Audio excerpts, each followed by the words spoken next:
ನಮಸ್ಕಾರ. ಪ್ರಜಾರಾಜ್ಯ ಕನ್ನಡ ನ್ಯೂಸ್ಗೆ ಸ್ವಾಗತ. ನಾನು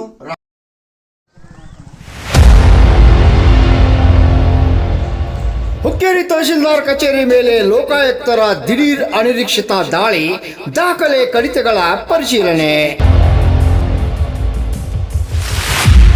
ಹುಕ್ಕೇರಿ ತಹಶೀಲ್ದಾರ್ ಕಚೇರಿ ಮೇಲೆ ಇಂದು DYSP P Bharat Reddy, Pushpalatha, police inspector Sangamanath Hosamani, Venkatesh Edalli ಹಾಗೂ ಸಿಬ್ಬಂದಿ ದಿಢೀರ್ ಹುಕ್ಕೇರಿ ತಹಶೀಲ್ದಾರ್ ಕಚೇರಿಗೆ ಆಗಮಿಸಿ ಎಲ್ಲ ಕಂದಾಯ ಇಲಾಖೆ ಕಡಿತಗಳ ತಪಾಸಣೆ ಪರಿಶೀಲನೆ.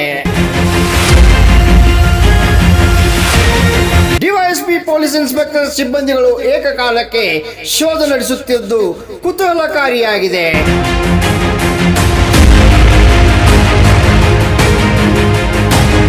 ಸಂಜೆಯಾದರೂ ಎಲ್ಲ ಕಡಿತಗಳನ್ನು, ಇಂಚಿಂಚು ದಾಖಲಾತಿಗಳನ್ನು ಅಧಿಕಾರಿಗಳು ಮತ್ತು ಸಿಬ್ಬಂದಿಗಳು ನೀಡುತ್ತಿರುವ ವಿವರಗಳನ್ನು ತನಿಖಾ ತಂಡಗಳು ಸಂಗ್ರಹಿಸುತ್ತಿವೆ.